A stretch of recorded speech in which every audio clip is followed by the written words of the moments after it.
Okay, so this video goes out to Steve W. From the Real Illusion forums, who's having a really difficult time getting an exact color into a jacket on a character. Um, the Crazy Talk Animator environment doesn't exactly have the best color picker. He's having trouble with the Sandra character. She already has a sort of a off bluish, somewhere between blue and gray jacket, and he wants to have an exact color in here. Let's see here. He says, I'm losing the will to live. Can anybody change the color of Sandra's jacket to C42B00? Alright, so it's almost impossible to do that without spending an incredible amount of time. So the way you would do that would be you go to the cartoon character and go to the composer mode. Once inside of composer mode, you want to switch over to the render style tab. Make sure the default style is selected, and you'll notice that you have different groups to work with. The jacket on Sandra, I believe, is upper 03. Let's see here. Yep. So these are not conventional sliders. I believe, I'm not sure, I believe that these sliders are based on some kind of additive color system, from what I can tell. The hue is not it's not exactly where it needs to be, and I'm not entirely sure if the color representation on the slider is exactly accurate either. But the where numbers are concerned, it goes from negative 180 to positive 180. So that's still fairly consistent with a hue slider, which goes from 0 to 360, because it's basically a circle, a 360-degree turn.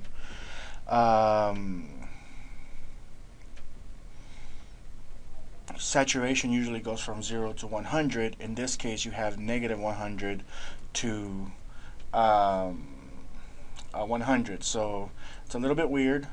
So basically, you are tweaking the colors based on some kind of additive color system, where based on whatever the color was originally, you're affecting the tint of that color. So it's using the base color as a starting point, and then you're adding a certain amount of hue, saturation, and brightness to it. I'm not sure if brightness is the traditional brightness that we're familiar with, because it's actually split up into brightness and contrast. I'm not too familiar with what contrast does in the sense of a single color, because contrast is usually a color system that's, you have two or more colors and you contrast them between each other. You increase that separation or decrease it between those two colors. So I'm not sure what value this particular slider has in terms of a single color. So how do you contrast within a single color? I'm not sure. I'm not going to question it too much, because it's not really something that affects me too much personally. But it seems to affect like some kind of color value or tone or something. See, there's like a purple, then it goes to deep blue, and so on. Anyways, so this is how you affect the colors of a particular group style. In this case, we're affecting the jacket on Sandra. So what I did to originally try to get really close to this character is I got myself a copy of Flash, right? So I opened up Flash, and Flash has this really nifty feature that allows me to click, and as long as I'm holding down the button, I can drag my mouse over to any color on the stage and sample it in. Boom. Okay, so now I have that color inside of Flash, and because I have that color inside of Flash, I can see all the different values inside of it. Okay, so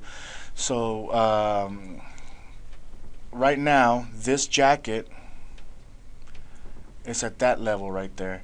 Let's see here. Let's move things around a bit. Let's make this a little bit more decent looking.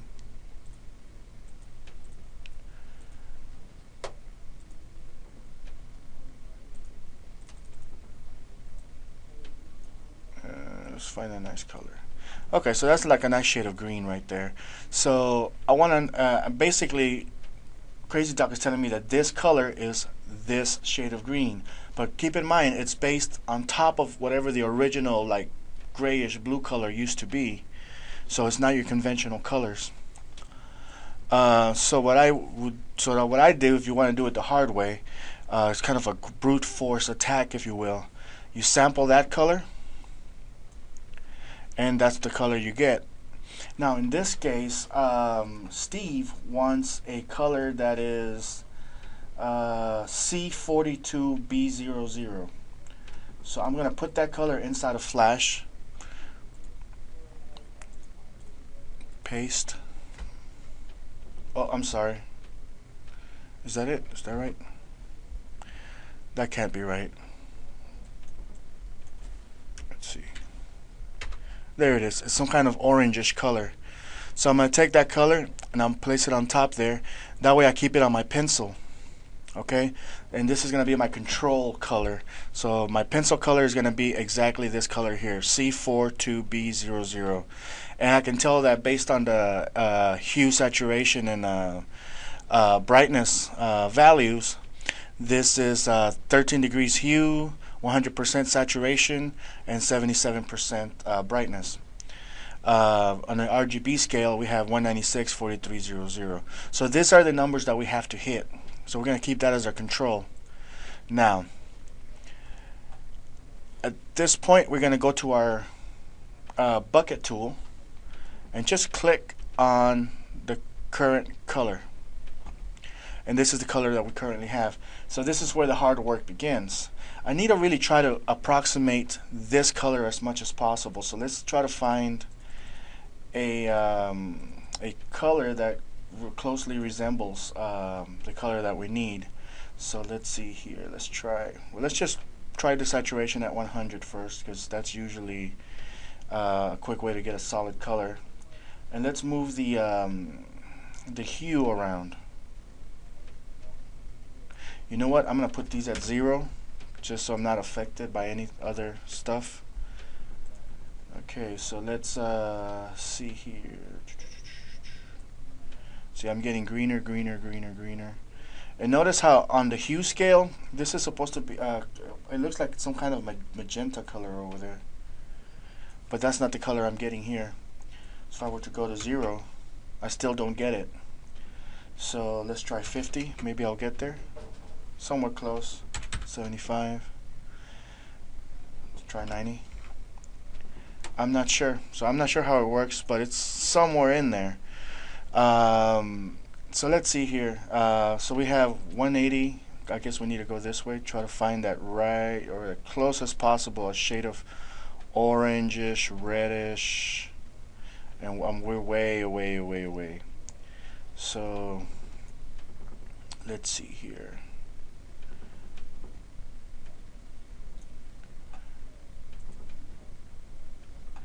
All right, so let's make it brighter, I guess.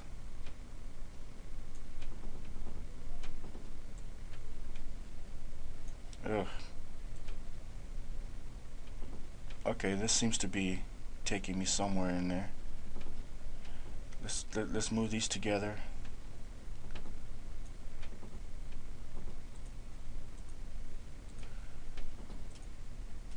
All right, let me take a look at this color. So it's somewhat within the range there. So let's sample this color. We are at 17 degrees, 82, 67.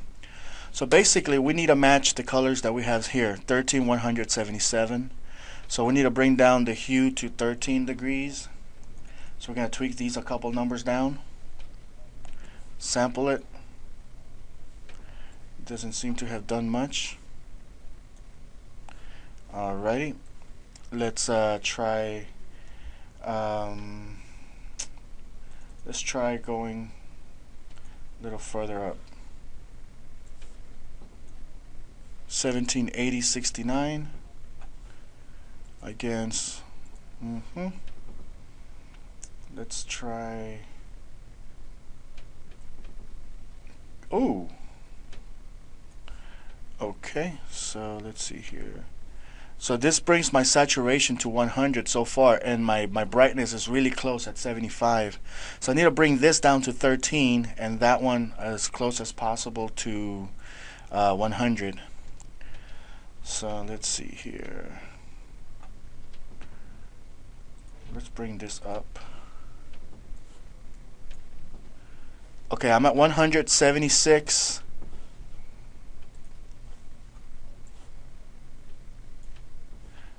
177. So I got 2 out of 3 values, like dead on. I just need to bring the hue down to 13 degrees. So let me see how we can do this. Let's increase that by 1 point, and see that affected these bottom numbers. Let's try 2 going down. So now I'm at 15175. So I lost a little bit on the brightness over here. But it brought my hue down to 15, which is probably the more important number. Let me tweak one of these numbers here. 19.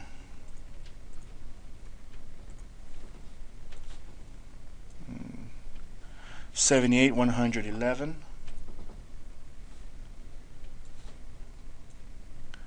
1297. Nope. 11, 177. Is it going down or up? 9's going down. Alright, let's add one of these.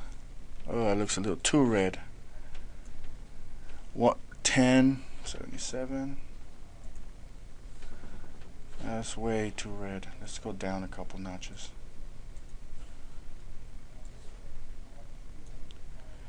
10, 177. Go down. 11, 176. I lost 1. 11, 97, 79. I'm only a few degrees off.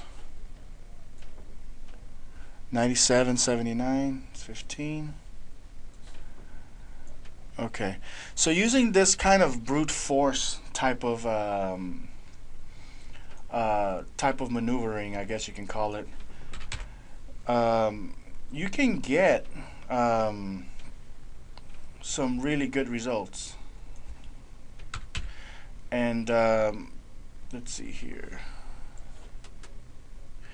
But it's very painstaking. See, 14, 11, 77. I'm 1 degree off on the hue.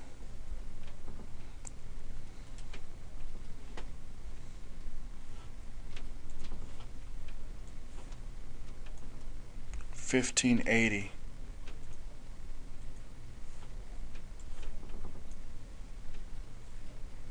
$13, 176.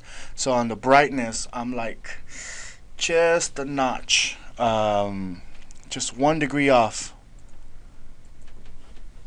Let's try this brightness. It throws everything off. 12. Nope. See. Alright, so I think that's about as close as I can get without like losing my mind either. But you can get pretty good results. I mean, just by tweaking it and using this kind of like method, like cheating and stuff, this way. So another thing that you can do, if you have to have the exact color that you need, one of the things that you can do is, if you have Flash, of course, you can go into the, let's see here, I believe it might be the vector grouping tool that I'm looking for. Okay, the vector grouping panel tool, whatever. Here we can see the different groups and the way they have been, grouped together. Let's see. Well, I had the jacket selected, so this is what we went into. But notice how everything's set up into different groups and stuff. And if I put select same color, here we go. Let's see here. Upper 3, I believe, is the one that controls the jacket color. That right there.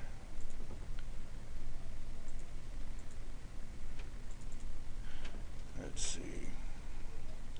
Is that it? See, upper 3. Yeah, it's right there, group name, upper 3. Okay, so anyways, we know which color we're looking at. Let me get out of here real quick. Let's go in here again. And we'll go to the grouping. Well, we'll select the thing. We'll go into the vector grouping tool. That way the jacket will be the one that pops up. And we basically have the jacket from the different angles. And so what we're going to do here is we're going to, I guess I'm going to use my snipping tool in Windows.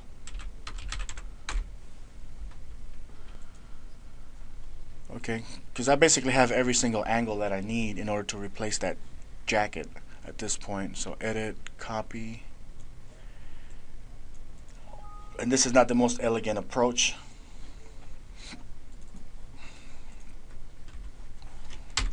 But it's probably like the only solution that you have available to you. In terms of getting like the exact color that you want. Let's see here. So what we will do is, where's my timeline?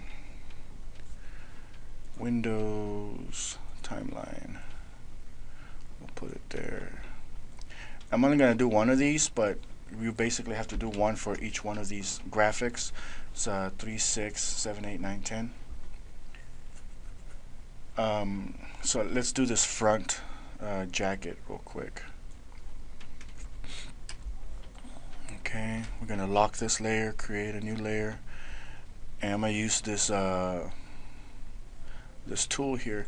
In fact, I'm gonna go back to this layer, F8, turn that into a symbol. Control F3 brings up the properties panel. Go to alpha, and that'll make it a little bit like transparent, so it's not too like bam in your face, you know. Okay, so we have that. I'm gonna get this angle first. I'm gonna go ahead and switch this one to guide, that way this thing doesn't get exported. But let's see here. I'm gonna zoom in as best as I can here. Oh, Flash kind of crashed. I mean, that froze on me for a minute there. Alright, so I'm gonna take the line tool.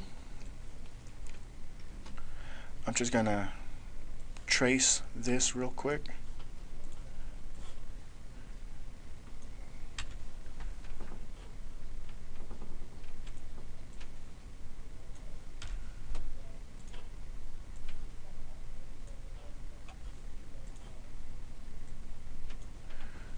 Alright.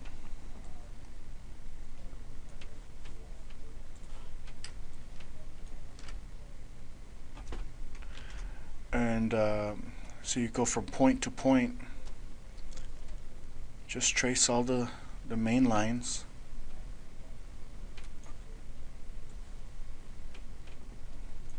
At the points. Flash has this cool intersection feature that allows you to pretty much delete out any kind of tracing stuff.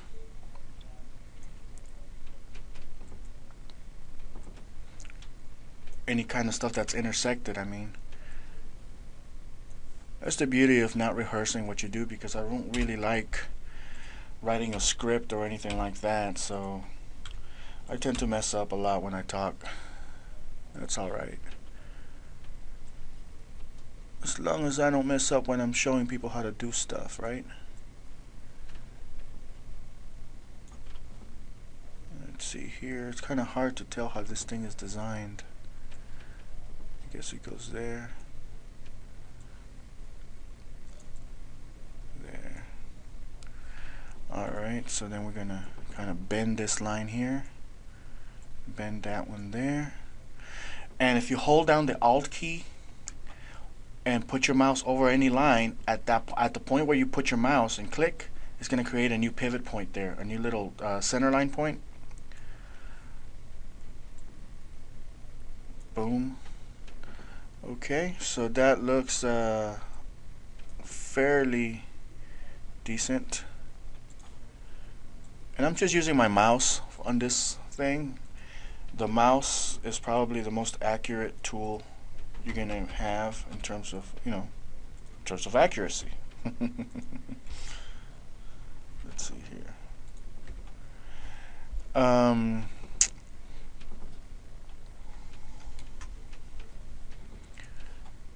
If we put our, with the oval tool, it's the oval tool.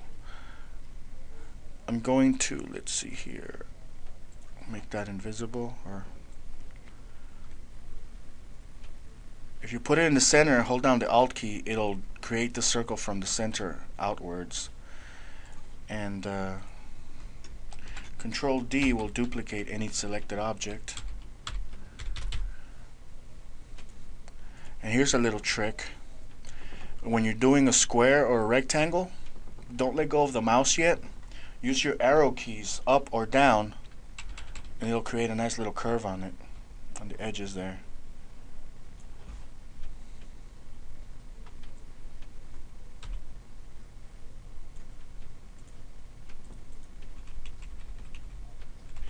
And at some point you might actually want to tweak the this, like the ID card or anything, or and stuff like that, to be like your own picture in there, or logo, or remove the ID card altogether. So that might be another use for this tutorial, so you can kind of see how I did the whole replacement of an object.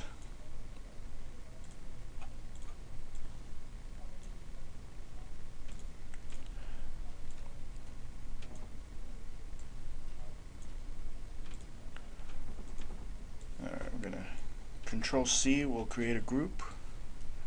We're just gonna place that there. I'm not trying to make that too accurate. You could if you want. I mean, that's up to you. But if I'm gonna modify something, I might as well modify the hell out of it. In this case, it's just a demo, though. Alright, so I'm gonna select everything, change the outline to black, get rid of that extra stuff there.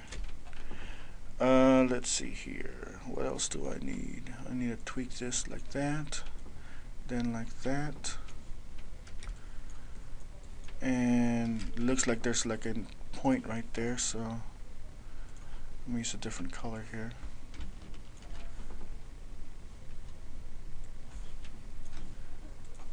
Just for the purpose of getting rid of this section. And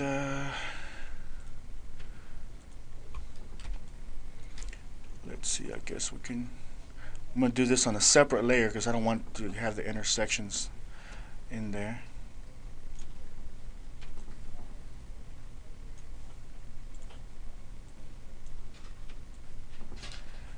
Alright. Make that, we'll just make it that color.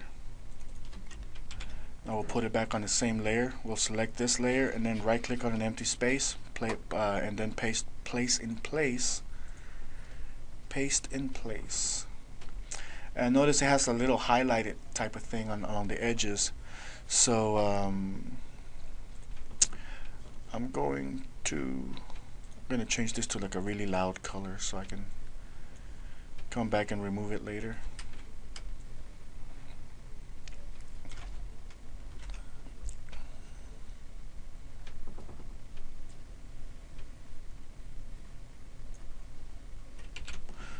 I'm going to use my pencil tool and just kind of freehand draw it. Let's see here.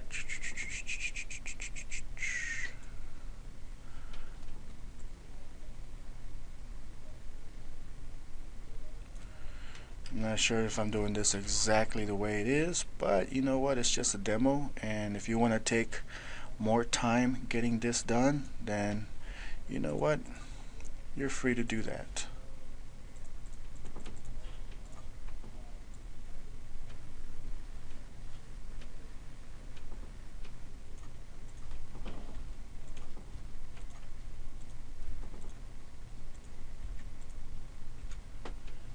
Okay.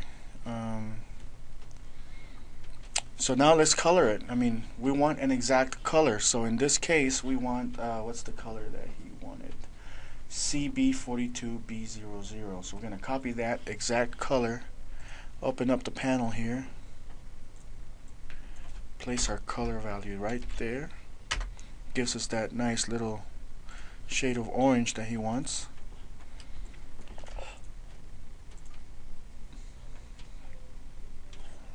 We'll get rid of this line, get rid of that one,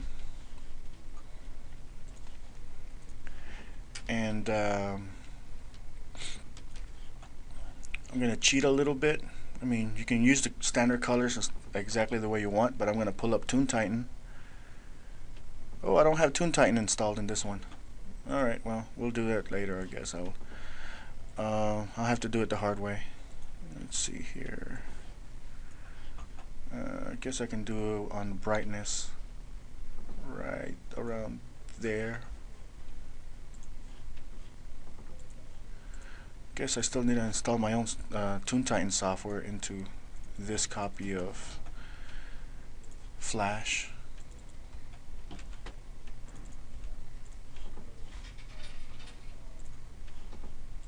Smoothing that up a bit.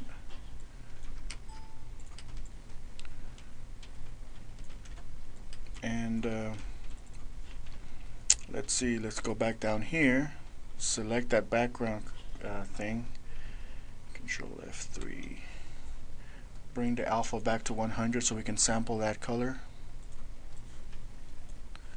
fill using that color, and let's go ahead and do these buttons like this.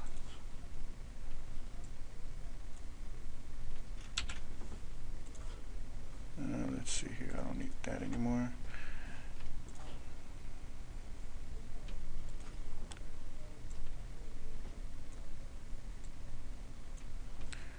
Alright, we'll sample that button color right there. We'll tweak the color a bit. That should be good enough.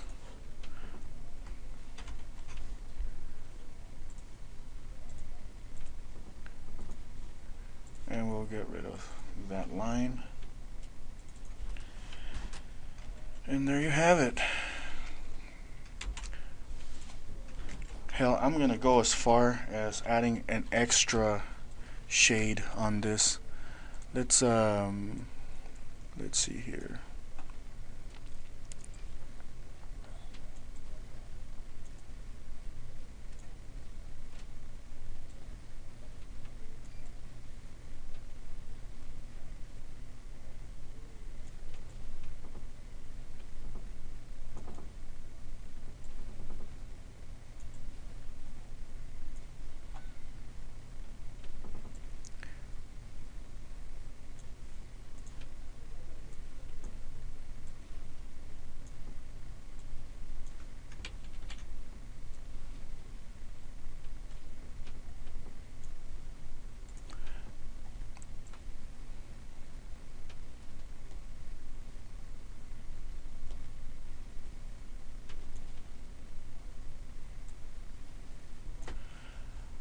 Alright, let's sample that color again, and maybe that's good enough. Do a little bit of that in there, do a little bit of this in there. We'll sample that one.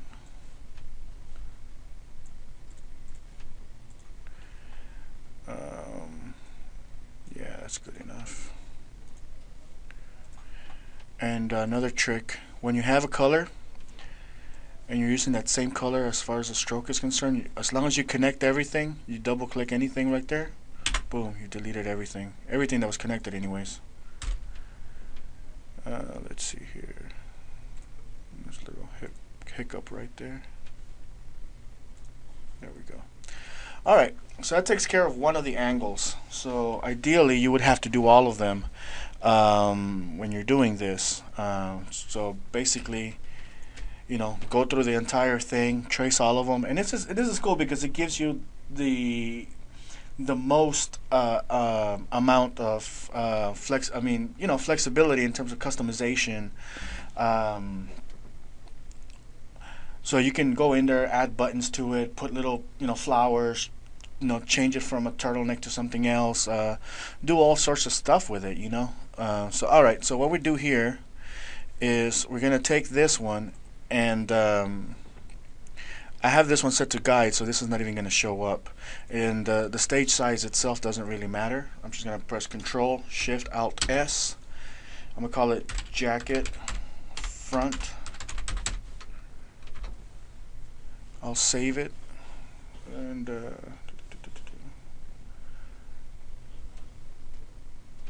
as an SWF file. While that's still working, I'm going to go back and go into the composer mode.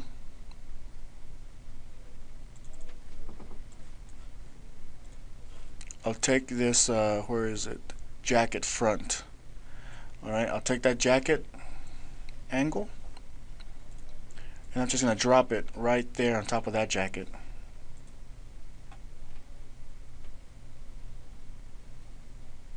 Okay, so here's what happened because of the, it's a different thing.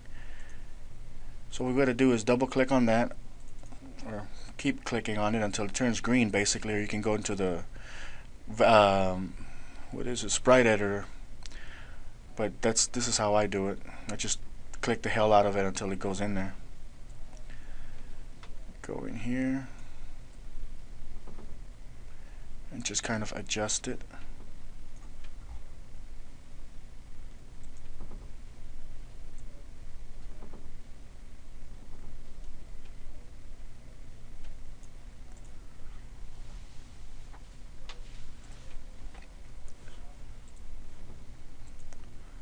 So you can do this right here like that. It's just slightly off. Wonder if I could just use my arrow. No, I have to use the mouse, which makes it a little bit more difficult to get the exact placement. There it is. That's about right. So that's the before, and that's the after. Now, doing what I just did right now, you did lose the grouping, I believe. I think that this new sprite is no longer part of that color group, but you got the color you wanted, so this is the exact color that you need. So there's no need to mess with that other stuff, anyways. So let's see here. Let's close this panel.